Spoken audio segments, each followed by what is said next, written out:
Et ensuite, je suis parti aux États-Unis en tant qu'enseignant-chercheur. Je travaillais pour le gouvernement et pour l'université d'Hawaï pour le développement de la filière aquaponique professionnelle, eau de mer et eau douce. Et ensuite, j'ai créé des projets de ferme aquaponique, dont le plus gros à l'heure actuelle est encore en Polynésie française, 30 000 mètres carrés sous serre.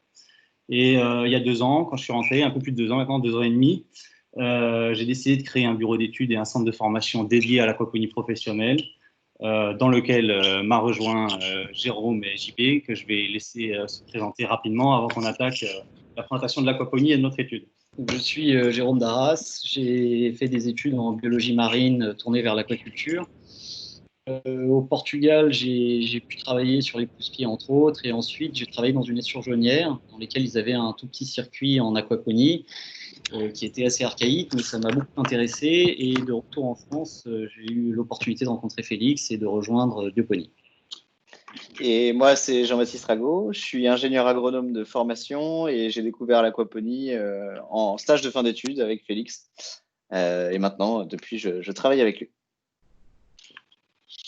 Ok, merci beaucoup. Je prends juste la parole 2 secondes pour vous informer que je me permets d'enregistrer ce webinaire. Comme ça, on pourra notamment le mettre sur la chaîne YouTube du projet ORI, que je vous inviterai aussi à aller voir. Très bien. D'accord. Ok, donc très rapidement pour finir sur Bioponie, donc nous on accompagne les porteurs de projets professionnels de A à Z, donc comme on l'a dit, de la formation jusqu'au lancement de la production et au suivi de la production, en passant bien sûr par le dimensionnement, les dossiers administratifs, etc.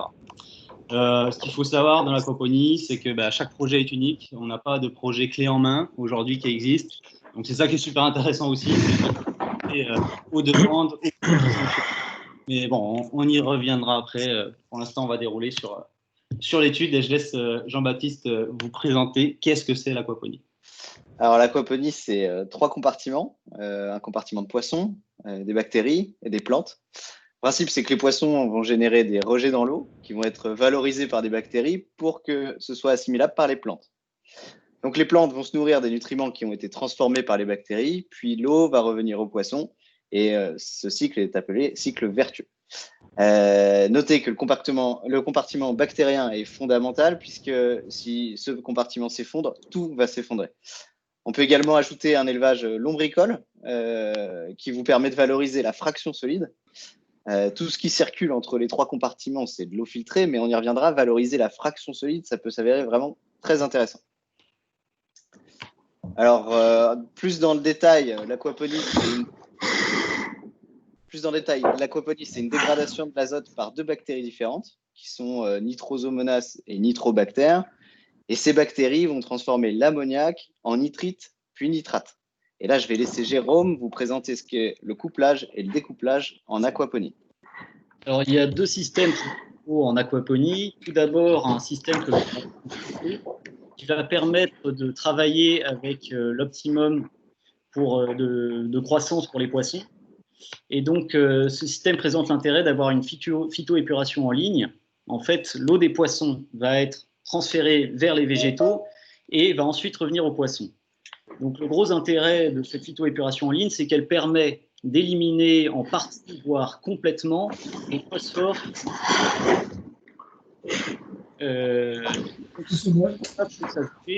Vous pouvez juste tout le monde couper les micros, sauf Jérôme, évidemment. Merci.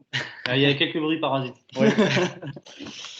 Alors, je recommence si vous voulez. Donc, du coup, le système couplé, l'eau des poissons est envoyée vers les végétaux. Là, on va avoir une phytoépuration en ligne et elle va revenir vers les poissons. Donc, l'intérêt de cette phytoépuration, c'est qu'elle va permettre de se débarrasser du phosphore qui, lorsqu'il s'accumule, présente des effets secondaires relativement mauvais, en tout cas en circuit fermé, puisqu'il risque d'entraîner ce qu'on appelle le goût off-flavor ou le goût de vase, en fait, qu'on peut retrouver dans certains circuits fermés en aquaculture. À cela peut s'ajouter un système que l'on va appeler découplé, dans lequel l'eau des poissons va être transférée vers le compartiment végétal. En revanche, cette eau ne reviendra jamais vers les poissons. Et ceci permet de travailler à l'optimum de croissance, cette fois pour les végétaux, tout en travaillant, cette eau, on va pouvoir modifier certains paramètres tels que la température, le pH, et y ajouter des nutriments. qui pourraient être néfastes en fait, au compartiment piscicole en temps normal. Et après cela, la fraction solide en fait, peut être enlevée du système pour être récupérée par la suite sur un lombrifiltre. Bien sûr, bon, Jean-Baptiste ne l'a pas précisé tout à l'heure, mais l'eau qui circule dans un système aquaponique, c'est bien sûr une eau qui est filtrée. Sinon, on va boucher tous les systèmes hors sol. Là, on vous a mis quelques présentations des principaux supports de culture hors sol. Donc, par ordre de haut en bas, le premier ici, c'est le système raft. Donc, c'est un radeau qui va flotter directement sur l'eau, sur la solution nutritive. Le deuxième, c'est le système NFT. Donc, c'est la technique par film nutritif. En fait, on va propulser de l'eau dans des gouttières, une petite lame d'eau de 2-3 mm qui ruisselle le long des racines et qui va nourrir les plantes. Donc, ces deux systèmes, en fait, sont sans substrat du tout. On met directement la plante avec ses racines dans le raft ou dans la gouttière.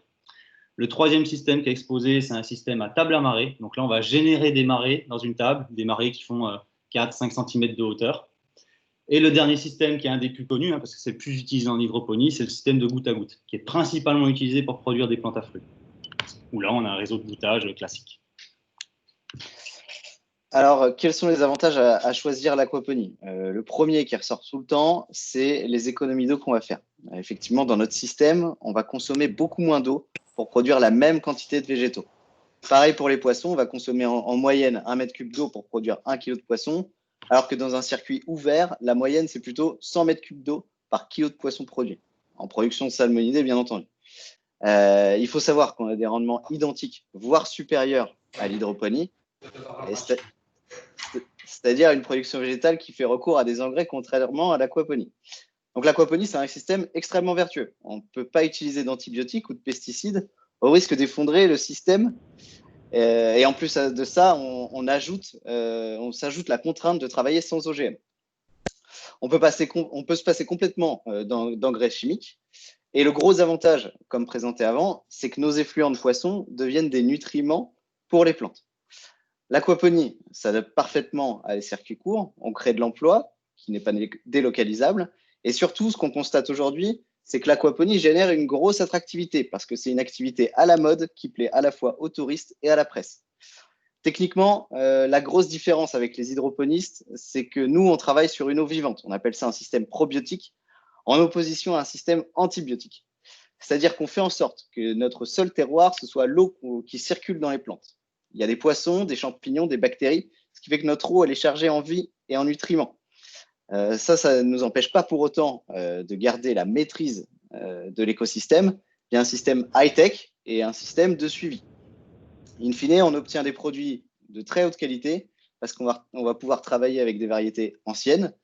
On va avoir une bonne diversification pour améliorer la résilience du système. Et comme on est en production hors sol, on a une meilleure capacité à s'adapter aux besoins du marché. Alors rapidement, pour faire le point sur l'état de la filière aquaponique française aujourd'hui, ce qu'il faut savoir, c'est qu'il y a une grande diversité du type de ferme en France. Il y a des fermes qui n'ont vraiment qu'une vocation pédagogique, d'autres d'autosuffisance pour nourrir sa famille. Et depuis quelques années, on voit apparaître des fermes semi-commerciales. C'est-à-dire que ce sont des fermes qui ne sont pas rentables uniquement par leur production, mais par des services de l'étude, de l'ingénierie, de la formation et aussi par de la vente d'équipements parfois. Et depuis très peu de temps, on voit apparaître les premières fermes commerciales, c'est-à-dire des fermes qui sont rentables uniquement par rapport à leur production de poissons et de plantes. Donc en France, aujourd'hui, ça reste des fermes très low-tech, dont la plupart ont une surface qui est inférieure à 1000 m². Ça représente quand même une douzaine de fermes qui sont aujourd'hui, de fermes commerciales qui sont aujourd'hui en place sur le territoire français métropolitain. Il y en a plus d'une vingtaine en cours de création, donc ça montre un peu la dynamique de la filière.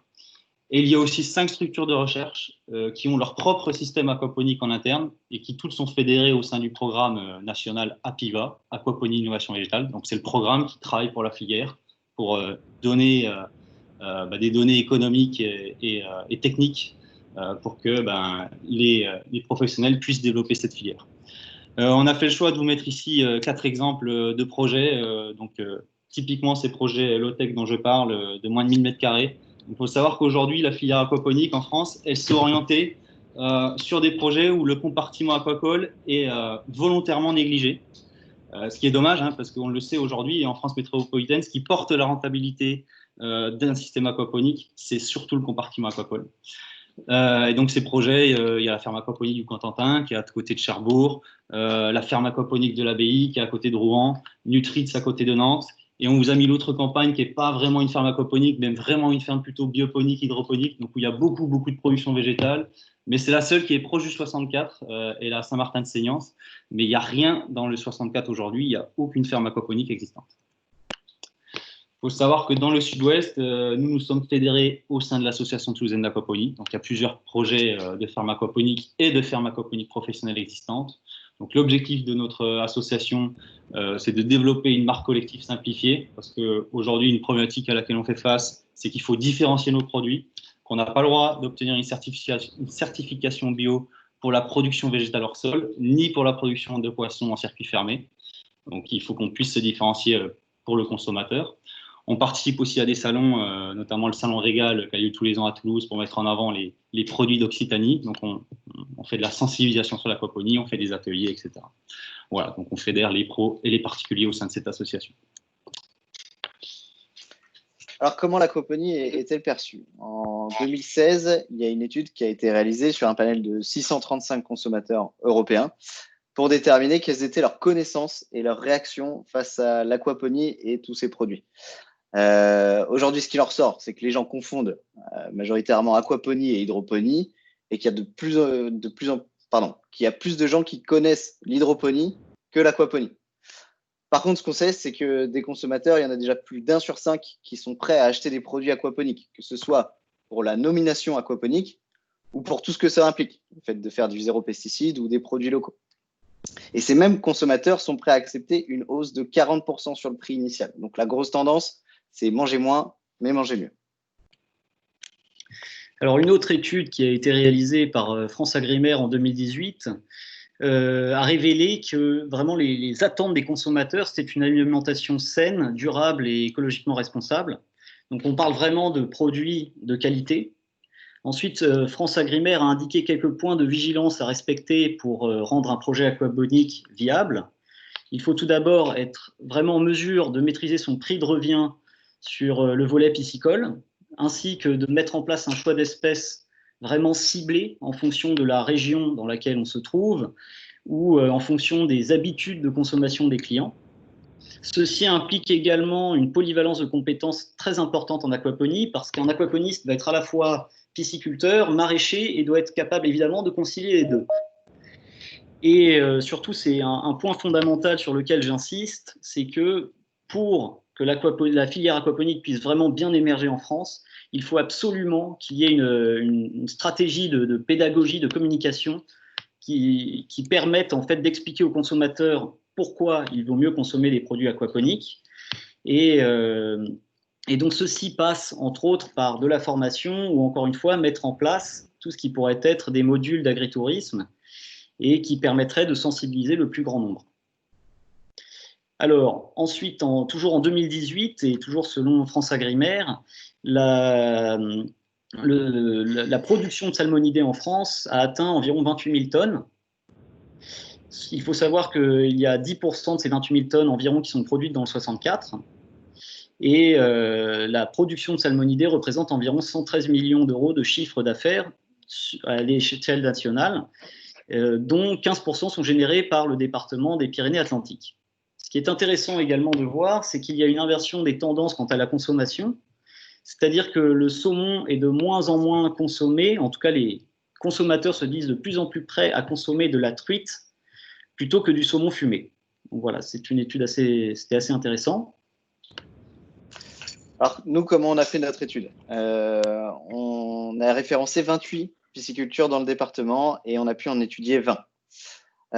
Sur ces 20 piscicultures, 30% des chiffres ont été obtenus grâce aux réponses des questionnaires envoyés qu'on a pu traiter sur une période d'1 mois et demi. Ensuite, 30% des données ont été collectées auprès de la DDCSPP avec des pisciculteurs qui sont soumis à autorisation de production de plus de 20 tonnes.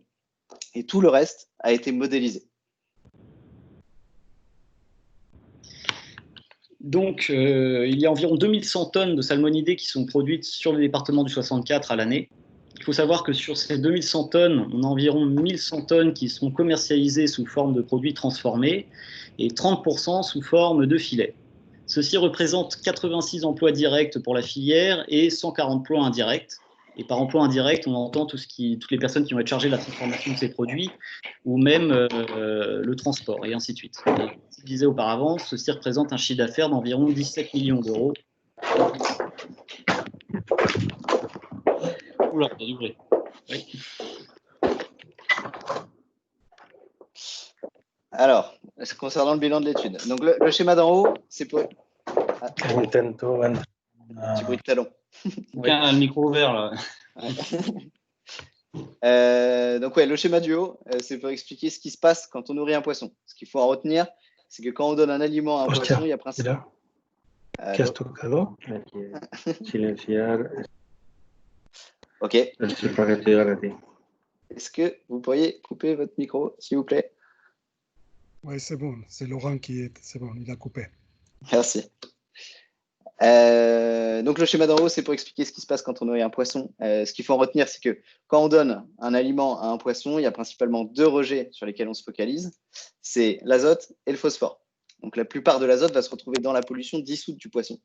Et la plupart du phosphore va se retrouver dans les rejets solides du poisson. D'où l'importance de filtrer en sortie de bassin pour extraire et valoriser tout le phosphore du système, notamment quand on est en circuit fermé. Sinon, on risque une grosse accumulation du phosphore qui va donner un goût de vase au poisson. De manière globale, la filière génère 2600 tonnes d'aliments qui engendrent 520 tonnes de matière en suspension. Voilà, alors après, sur une pisciculture, il y a beaucoup de choses à valoriser. Déjà, la première chose, c'est l'aliment. Qu'est-ce qui se passe quand vous donnez 1 tonne d'aliments à vos poissons? Il va y avoir en moyenne à peu près 200 kg de matière en suspension, des rejets solides.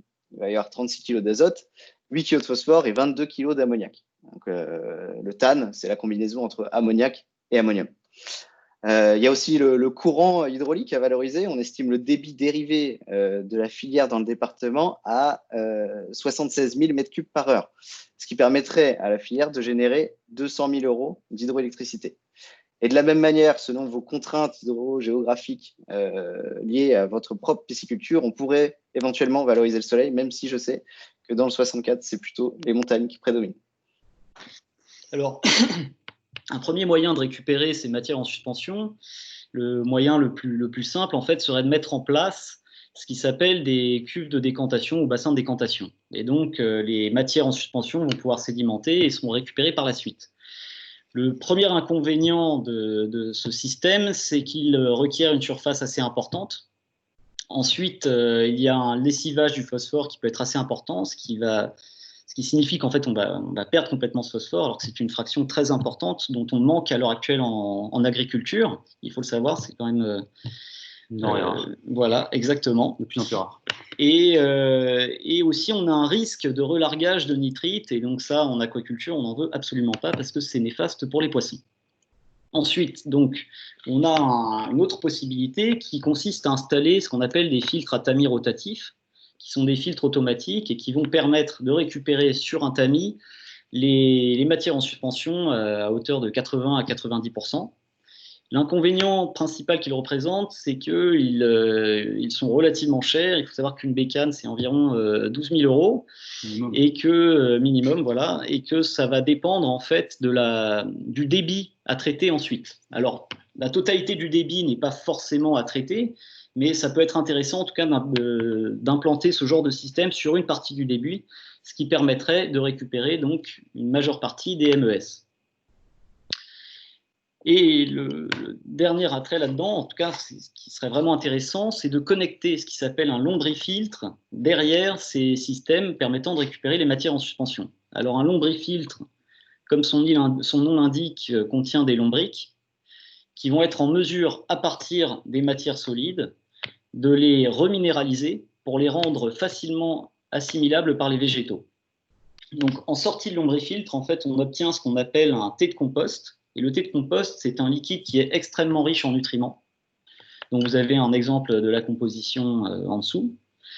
Et on a estimé, en tout cas à l'échelle du département, que si jamais toutes les piscicultures récupéraient l'ensemble du thé de compost, l'ensemble des MES, et qu'il était transformé derrière en thé de compost, on pourrait générer environ 1,46 million d'euros, ce qui représente 10% du chiffre d'affaires de la filière, en revendant ce thé de compost. Donc en fait, il faudrait mettre en place tout un réseau de distribution qui soit bien ficelé, et on est parti vraiment sur des hypothèses très très basses, parce qu'on a estimé que le prix au litre du thé de compost serait de 1 euro du litre, ce qui est 10 fois moins que ce qu'on peut retrouver, en tout cas, dans les marchés habituels, enfin, en tout cas, près des maraîchers. Voilà, près des maraîchers, exactement, qui sont prêts à payer jusqu'à 12 euros du litre. Alors, il n'y a plus qu'une étape après, une fois qu'on a un outil de filtration mécanique, c'est d'ajouter une biofiltration pour passer en circuit fermé. Donc là, bon, il y a 2 schémas d'exemple de circuit fermé. Donc ici, à gauche, c'est un exemple de schéma d'un circuit qu'on pourrait construire flambant neuf, schéma classique qu'on retrouve sur Internet avec des bassins d'élevage hors sol, un système de filtration mécanique, filtration UV, la biofiltration, le dégazage, etc. On peut aussi faire des aménagements sur des piscicultures existantes. On peut utiliser les raceway, notamment des piscicultures à salmonidés du 64, pour y installer à l'intérieur même un outil de recirculation. Donc, on va pouvoir utiliser un raceway pour faire le canal de retour, la filtration mécanique et la biofiltration. On évalue que si l'ensemble de la filière passait en circuit recirculé, le besoin en eau tomberait à 24 mètres cubes heure pour le 64. Donc, c'est moins de 0,03% du débit dérivé actuellement. Même si on suppose que le débit serait plus important parce qu'en période estivale, forcément, il faudrait refroidir ces circuits recirculés. Donc, l'hypothèse la plus haute, ça serait de se dire que tout le monde refroidit avec des échangeurs à plaques. Et dans ce cas-là, d'après nos hypothèses, encore une fois, on monterait à peu près à 1,1% du débit dérivé actuellement. Donc, pour montrer à peu près les écarts de consommation en eau qu'on a déjà présenté au début. Et si l'ensemble des pisciculteurs du 64 iraient encore plus loin et ne s'arrêteraient pas juste à un circuit fermé et passeraient en aquaponie, dans ce cas, c'est difficile de le simuler, mais on l'a fait quand même.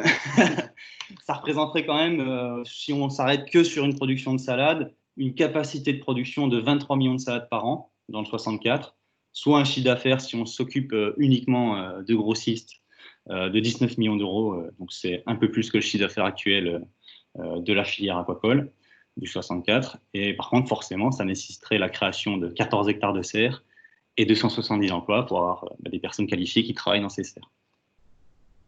Donc, comme Félix vous le disait, chaque projet est vraiment différent, mais on a essayé quand même de simuler un petit peu ce que ça représenterait, en tout cas d'ajouter un circuit aquaponique sur une pisciculture déjà existante. Donc, par exemple, si on prend un volume d'élevage piscicole d'environ 80 mètres cubes, il faudrait compter environ 500 mètres carrés sous serre pour produire les végétaux. Donc, cela requiert quand même un investissement à la louche de 70 000 euros pour un chiffre d'affaires estimé à environ 35 000 euros. Donc ça, ce sont vraiment des chiffres, c'est une fourchette qui est assez large, il faut vraiment se rendre compte, c'était vraiment pour donner un estimatif. Voilà, on a mis en dessous 2 exemples de fermes aquaponiques professionnelles. Superior Fresh, qui a été créé en 2019 dans le Wisconsin aux États-Unis. Donc, pourquoi ces deux fermes? Parce qu'elles sont sur de la production de salmonidés. Donc, Superior Fresh, eux, produisent du salmo salar en eau saumâtre. Ils font, la première année, ils ont fait 97 tonnes de production. Et ils ont une ferme de 1 hectare en verre, éclairage LED, donc très technologique, uniquement pour la production de plantes à feuilles, qui sont vendues, là, comme on le voit, avec le petit packaging. Donc, l'avantage des Américains, c'est qu'eux, ils peuvent le mettre certifié bio dessus. Ils font 900 tonnes de végétaux par an et ils comptent doubler leur production de salmo salar cette année, en 2020. L'autre projet, c'est Ozon. Donc ça, c'est un projet que moi, je porte dans le Gers avec d'autres associés. On vient de lancer la production. On est sur une production de saumon de fontaine au démarrage. Pour les végétaux, on a plein de compartiments différents. Donc, c'est un site pilote de 1600 m². Notre objectif étant de développer un modèle de ferme de 1 hectare en aquaponie. Sur la partie végétale, on a de la production de plantes à feuilles, salades, aromates, choux, etc. On a aussi de la production de fraises. Donc là, on a des gouttières suspendues qui sont spécifiques pour cette production. On a des gouttières au sol pour la production de tomates, d'aubergines, de poivrons, etc. Et on a même une chapelle qui est dédiée à la production de plantes tropicales. En parallèle de ce site pilote, on a également notre propre écloserie pour maîtriser notre souche de poisson. Donc nous, on part de l'œuf et on va jusqu'au filet fumé, et on part de la graine et on va jusqu'à la tomate. Voilà, donc ça, c'est 2 exemples de projets. Dernière diapo, pour synthétiser un peu tout ça, on avait essayé de faire dans le rapport un diagramme SWOT, force, faiblesse, opportunité et menace pour l'aquaponie.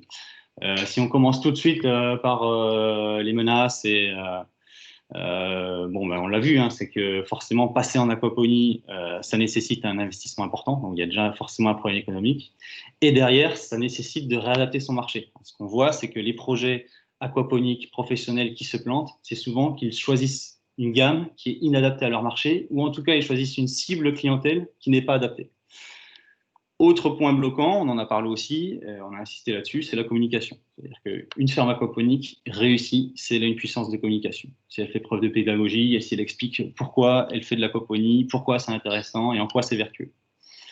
Après, il y a quand même des bonnes opportunités et des forces là, grâce à la filière 64, il y a déjà des piscicultures existantes. Donc il y a déjà un compartiment, et comme je vous le disais, c'est le compartiment qui aujourd'hui à l'échelle française est le plus négligé en aquaponie, alors que c'est lui qui porte la rentabilité, vraiment. Donc vous partez déjà d'une ferme existante, et dessus, faut venir y greffer une production végétale qui va vous apporter forcément un chiffre d'affaires supplémentaire, mais aussi une visibilité sur l'ensemble de votre gamme, pas uniquement sur les végétaux. Déjà, votre gamme existante, elle est mieux valorisée. Ça vous permet de communiquer différemment, d'améliorer la perception de votre ferme et même d'améliorer encore la perception de la filière. Forcément, ça nécessite aussi de créer des emplois qui seront non délocalisables. Autre point à noter, c'est qu'aujourd'hui, les aides financières, qu'elles soient publiques ou privées, c'est à la mode l'aquaponie, donc on les obtient assez facilement. Donc ça, c'est vraiment un avantage quand on porte des projets innovants en aquaponie. On n'a pas trop de problématiques à lever des fonds. Certains en profitent, on peut le dire, mais là, on a affaire à des professionnels, donc je pense que c'est pas pour faire des projets qui sont juste du bling-bling, c'est vraiment pour faire de la production. On l'a vu, il y a des alternatives aussi encore plus écologiques en produisant de l'énergie sur site. Et je pense qu'il y a une vraie filière à développer qui est au niveau de la valorisation des matières en suspension, qui peut être une des premières étapes avant de passer en aquaponie, c'est de créer du lien avec les maraîchers du 64 qui sont déjà existants et qui eux aussi sont en plein développement. Pour, comme on l'a vu, l'aquaponie, ça nécessite énormément de compétences. Il faut être, comme le disait Jérôme, maraîcher et pisciculteur. Il faut être aussi bon en biologie, bon en chimie. Souvent, c'est des écosystèmes qui sont quand même difficiles à maîtriser. Donc, on va s'équiper, on va avoir des moniteurs. Donc, tout ça, ça nécessite quand même de ne pas partir tout seul, de ne pas porter toutes les compétences, parce que c'est impossible. Et voilà. Donc, je pense que là, on a fait le tour. Je ne sais pas s'il y a autre chose à rajouter. Voilà. On va pouvoir passer aux questions. Je ne sais pas s'il y a des questions qui ont été posées. Ah ouais, non, il y a peut-être un témoignage. Ouais, okay. Bon, voilà, c'est tout pour la présentation pour le moment. Oui, merci beaucoup. En tout cas, pour ma part, c'est assez évident les apports que peut apporter l'aquaponie aux piscicultures de montagne, avec notamment, on va dire, des chaînes de valeur qui sont très bien maîtrisées. Quand vous dites on va de la graine à la tomate, mais aussi de l'œuf au filet fumé, c'est très juste avec une maîtrise globale de ces 2 activités-là. Je propose de laisser. Alors, Monsieur Goïcoechea, je me suis permise de vous couper le micro, mais je le réactive.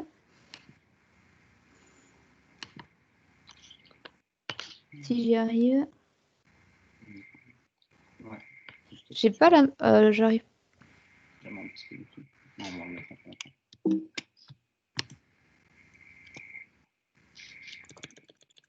Est-ce que vous pouvez le réactiver vous-même ou pas? Parce que moi, je vois pas l'option pour le réactiver.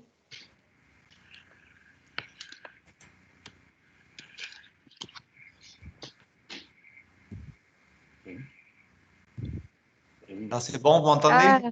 Oui, très bien. D'accord. Merci beaucoup. Donc, ce que je vous propose, c'est de nous faire profiter de votre retour d'expérience, de votre témoignage. Et ensuite, on dédiera un petit moment aux questions-réponses. Oui, bonjour à tout le monde d'abord. Bon après-midi. À la pisciculture de Banca, on s'intéresse depuis quelque temps à l'aquaponie. Parce que valoriser les déchets détruits et transformer ça en maraîchage, en produits végétaux, c'est toujours intéressant. Et ce qu'on s'est dit, bon, on en fait déjà un petit peu à notre manière, hein, en bricolant. On se fait quelques tomates, quelques salades, quelques concombres, quelques aubergines. Mais là, on a voulu passer un cap supérieur et monter un petit projet pilote là, parce que avant d'aller trop loin, moi, j'ai besoin de voir où je vais et maîtriser un peu la technologie. Donc, c'est monter un petit projet pilote et se faire la main dessus. Mais quand même, le but ultime, c'est voir si ça peut être rentable. Donc, une installation, produire du végétal, des légumes, des salades. Bon, nous, l'avantage qu'on a, c'est qu'on a beaucoup de visiteurs à la pisciculture. Bon, c'est une petite production, mais quand j'en parle aux visiteurs, les gens sont assez séduits. Parce que, bon, on ne parle pas de mots trop techniques quand même, mais produire des salades avec les déchets détruits, ça séduit bien. Et donc, c'est pour ça que je le vois bien chez nous. Et puis, dans l'équipe, j'ai plusieurs jeunes qui sont aussi intéressés parce qu'il faut passer du temps quand même. Donc, vu que notre activité est très prenante, on calcule le fait de pouvoir passer du temps aussi sur ce projet-là. Donc, il faut bien regarder où on va. Donc, projet pilote sur 1, 2, 3 ans. Après, à la pisciculture banca, malgré tout, on n'aura pas de surface. Parce qu'on a la chance d'avoir du dénivelé. C'est pour ça qu'on est en train d'installer une turbine de 12 kW. On a installé déjà tout ce qui est tuyauterie. Je pense que la turbine va s'installer dans les 2-3 semaines qui arrivent. Et ensuite, à partir de ce projet pilote, se faire la main, voir ce qu'on peut faire sur le site même. Mais à la limite, moi, je veux faire avec d'autres. Voilà. Sur le site même, je ne pense pas que je pourrais développer beaucoup. Voilà. Si vous avez des questions. Merci beaucoup pour ce témoignage. Est-ce qu'éventuellement vous avez des réactions ou des questions par rapport et à l'intervention de Bioponie, du Trinôme, et par rapport à l'intervention à l'instant de Michel Goycochea?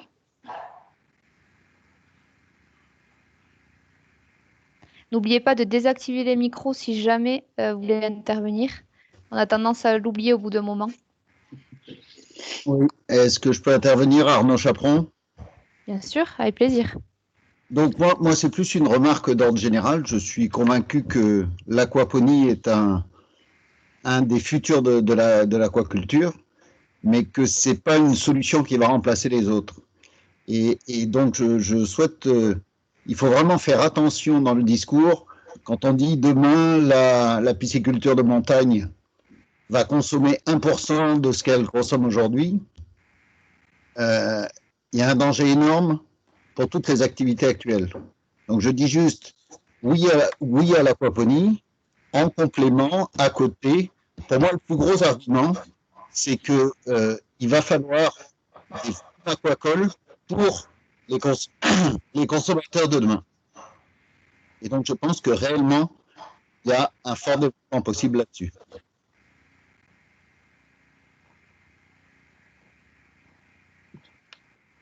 Ok, je ne sais pas si vraiment c'était une question, mais bon, en tout cas, nous, on a fait le calcul parce que je pense qu'il était intéressant et nécessaire de le montrer, parce que ça pouvait représenter la différence de consommation, parce que c'est ce qui est toujours mis en avant et répété entre une pisciculture en circuit ouvert et un système aquaponique. Mais bien sûr, le but, ce n'est pas nous de dire qu'il faut absolument que tous les pisciculteurs du 64 se convertissent. L'aquaponie, elle vient en production complémentaire. Et elle est là pour se greffer, pour apporter des opportunités aux pisciculteurs qui souhaitent se développer. Parce qu'on le sait aujourd'hui, les contraintes réglementaires, les contraintes environnementales, la pression du consommateur fait qu'il va falloir se réinventer. On n'est pas là pour dire, OK, chaque pisciculteur doit passer en aquaponie. Mais si vous passez en aquaponie, voilà les grands chiffres, les grands ordres de grandeur.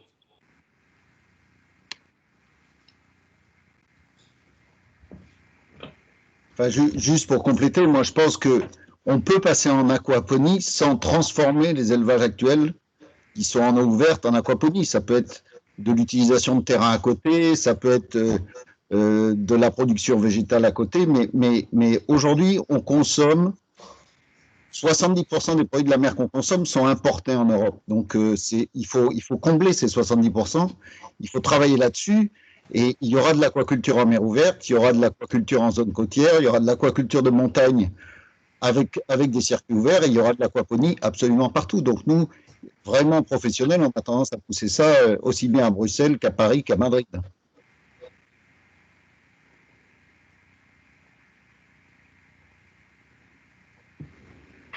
Je vais peut-être rajouter une petite précision par rapport au projet Auré aussi, puisqu'on a Monsieur Verdenal et Monsieur Arnal qui sont là hein, du lycée aquacole de Saint-Pé-sur-Nivelle, puisque dans le cadre du projet Auré, nous avons aussi une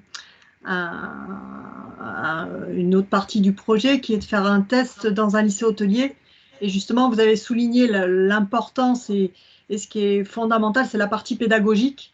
Et on trouvait intéressant justement de créer ce petit système aquaponique, parce que ça va être un petit système, on n'est pas du tout dans les mètres carrés que vous identifiez dans votre rapport, pour justement voilà, sensibiliser et les étudiants qui vont effectivement, qui travaillent leur repas et qui au jour le jour, localement justement, iront chercher peut-être leur salade, enfin ce qu'il y aura, en fait, on est vraiment justement dans les ressources locales sous la main, on va dire.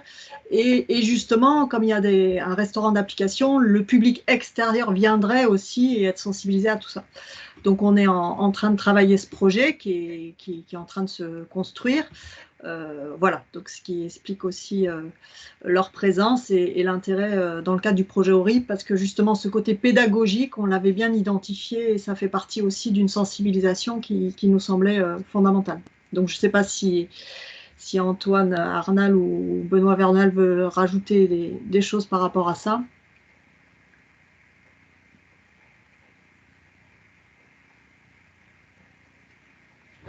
Le micro.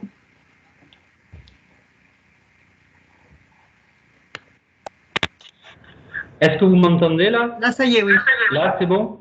D'accord. Oui, très bien. Donc, je disais, je ne crois pas que Benoît Monsieur Verdenal soit présent sur la réunion là. Hein, je le vois, c'est pour ça. Oui, il est là. Normalement, il est là, mais bon. Je me permets de... Si, Antoine, je suis là. Ah d'accord. Donc, je me permets de me présenter. Donc, je suis enseignant moi, depuis quelques dizaines d'années à Saint-Pé-sur-Nivelle, au lycée Saint-Christophe. Et c'est vrai qu'on s'est intéressé à l'aquaponie depuis maintenant 6 ans.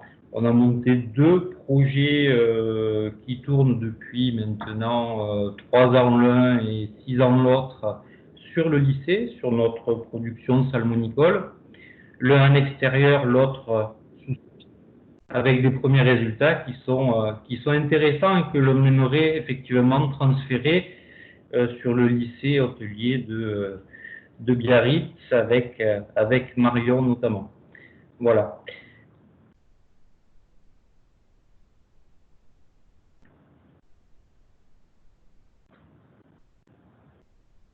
Oui, moi je voudrais juste rajouter quelque chose. Je suis intéressé parce que j'ai entendu aujourd'hui où on ne met pas les légumes avant les poissons.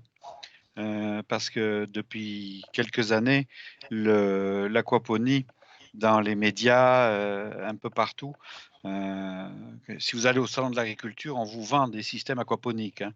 En fait, on essaie de vous montrer que vous allez pouvoir produire des légumes, soi-disant sans engrais, uniquement en produisant quelques poissons à côté. Pour ce qui me concerne, c'est prendre le système à l'envers. Monsieur Chaperon l'a un peu dit tout à l'heure. Ce qui est important, c'est d'abord de produire des poissons, des produits aquacoles à forte valeur. L'aquaponie n'étant que quelque part un système nous permettant élégamment de restaurer les qualités de l'eau. Ça, c'est un premier point. Il y a un deuxième point. Je suis toujours, moi, en attente d'un bilan économique crédible sur le fonctionnement des systèmes aquaponiques. Et un troisième point, on n'a pas entendu parler du tout aujourd'hui d'une ferme très importante qui était tout près de nous, qui n'est pas dans le 64 d'accord, mais qui est à moins d'1 kilomètre du 64, hein, c'est la ferme de Nerbrin, dont les résultats ont été mauvais, puisque la ferme a cessé son activité. Et on manque d'analyse sur...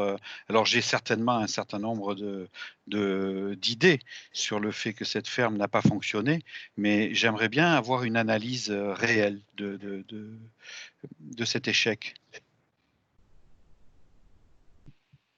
Ouais, alors pour la première partie, c'est sûr que, bon, je l'ai dit pendant la présentation, hein, ce qui est dommage aujourd'hui, c'est que nous, on le voit à travers les études qu'on mène, hein, on a mené plusieurs dizaines maintenant, et une très grosse partie en France métropolitaine. Et on a des bilans économiques, mais bon, on ne peut pas trop les transmettre, hein, vous comprendrez. Ce qui porte aujourd'hui la rentabilité d'une ferme aquaponique à échelle commerciale, quand on y met de la technologie et quand on y met de l'investissement, c'est le poisson. Donc c'est pour ça que c'est vraiment important de bien choisir son espèce, comme l'a dit Jérôme, de bien choisir sa cible marché, comment on le transforme, quelle proportion va être transformée, etc. Et effectivement, c'est très, très, très éloigné des systèmes clés en main, des petits kits, des petits aquariums qui sont là pour amuser tout le monde aux présentations, au salon, etc. Là, on s'adresse vraiment, nous, à des professionnels. Et c'est là où je rejoins aussi le fait que ça vient en complément de la filière aquacole actuelle. C'est pas un ennemi ou quoi que ce soit, quoi. Pour parler de Nerbrine, qu'on connaît plutôt bien, effectivement, c'était une production de tilapia en circuit fermé, donc c'était déjà audacieux. Leur grosse problématique, c'était leur marché aussi. Hein. Leur marché, c'était le marché parisien. Ils vendaient tout à un seul et même client. Donc c'est très, très limité comme projet. C'est-à-dire que pour le coup, eux, ils ont fait ça dans ce sens-là. Ils se sont dit, on va faire un circuit recirculé d'élevage de tilapia et dessus, on va venir valoriser des végétaux et on verra bien, c'est du complément. Et ils n'ont pas pris le volet végétal comme un centre de profit. Et ils se sont limités drastiquement sur leur production aquacole avec une espèce qui n'est pas forcément adaptée déjà et qui en plus va se limiter à un marché très très serré. Bon, en tout cas, ça engage que moi, c'est mon analyse.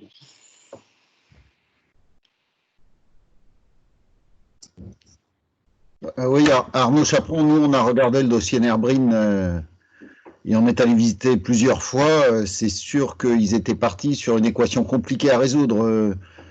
Faire des végétaux avec des coûts de production plus importants que les serres horticoles à côté et pour les vendre au même prix, forcément au niveau végétal, ils vont gagner moins d'argent que leurs voisins.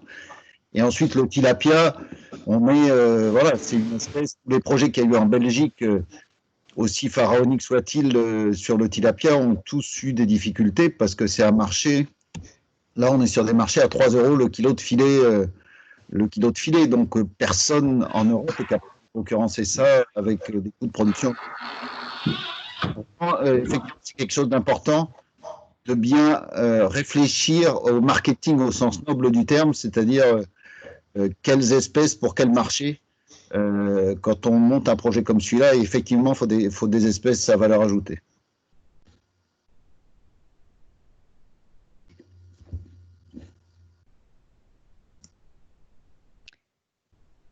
Est-ce qu'il y a d'autres remarques où on peut... En tout cas, je vois tous les micros qui sont coupés, donc je pense que pas forcément. Oui, je voudrais juste rajouter une petite chose, c'est que malgré tout, je trouve qu'il y a une valeur pédagogique très intéressante sur l'aquaponie et une valeur utile en aquaculture actuellement, où on peut effectivement peut-être avoir une communication sur le travail que les aquaculteurs réalisent en termes de gestion de la qualité de l'eau et de l'eau sortant de leurs élevages. Hein. Donc c'est quelque chose qu'il faut certainement continuer à travailler.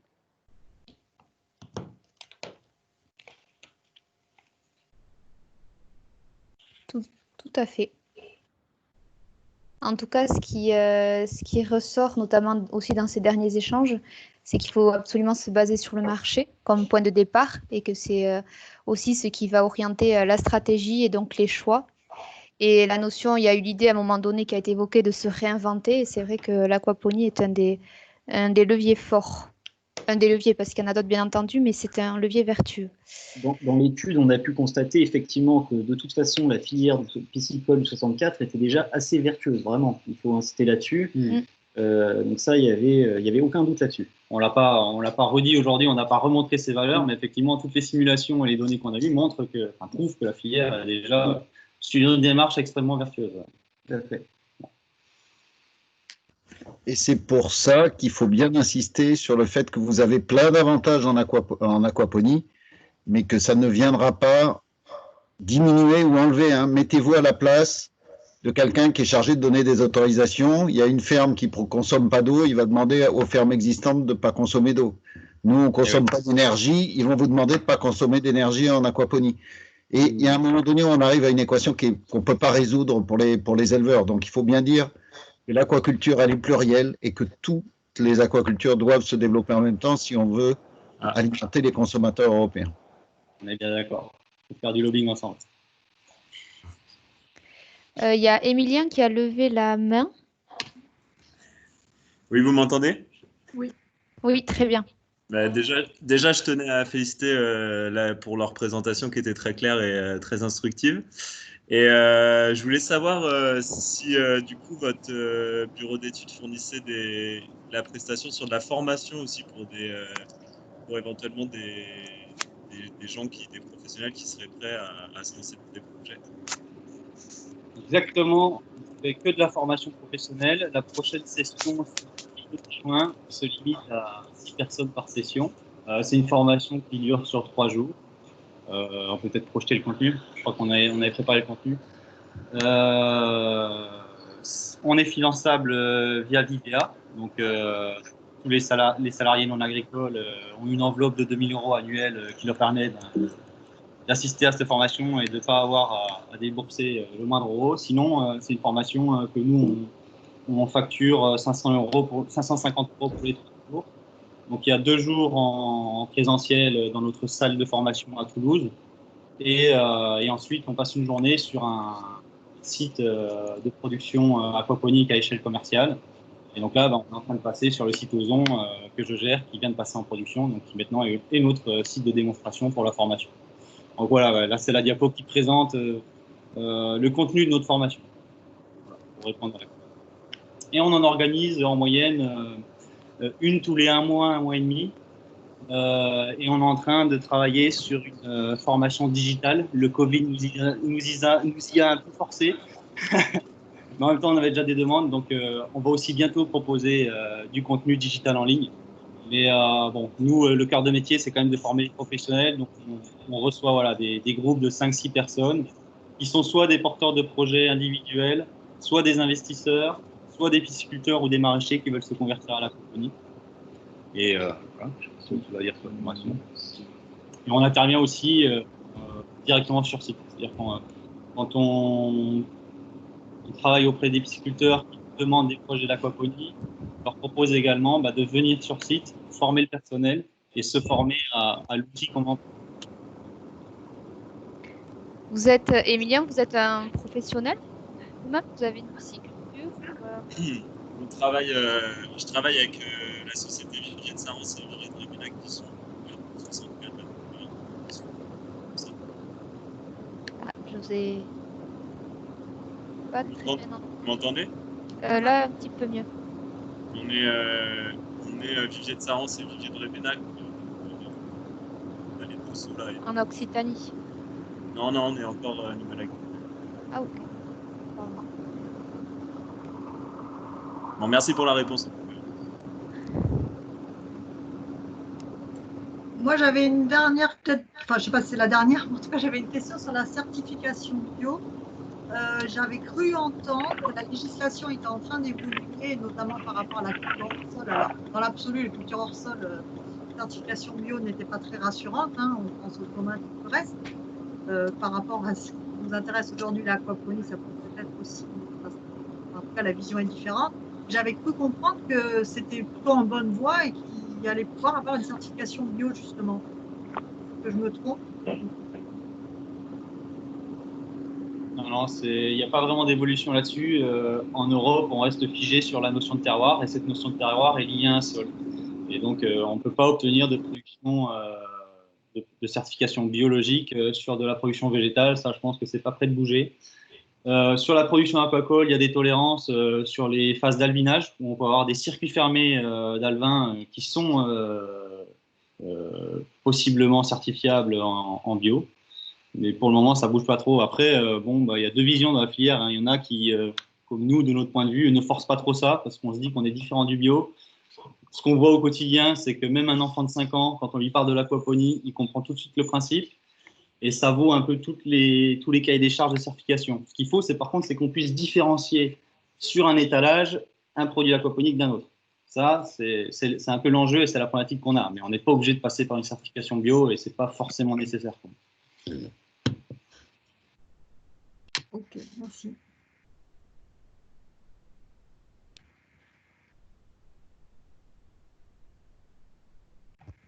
Bon, je propose qu'on clôture ce webinaire. Est-ce que vous êtes d'accord, Bioponie, pour qu'on puisse partager votre support de présentation? Souci.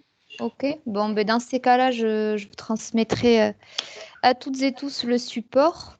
Et puis, l'équipe ORI vous donnera aussi rendez-vous pour une autre réunion qui sera plus dans l'échange.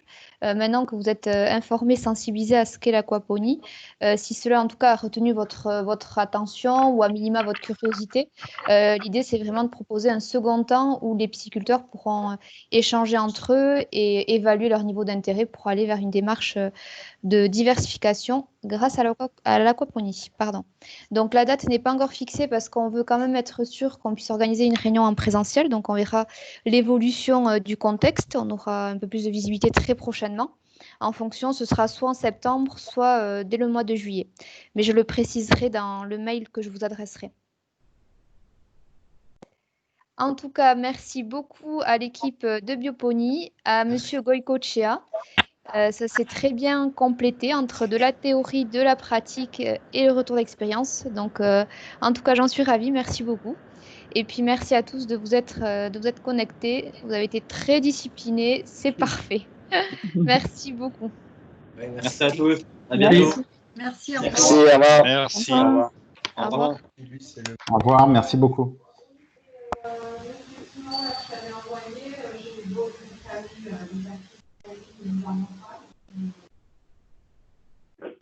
J'ai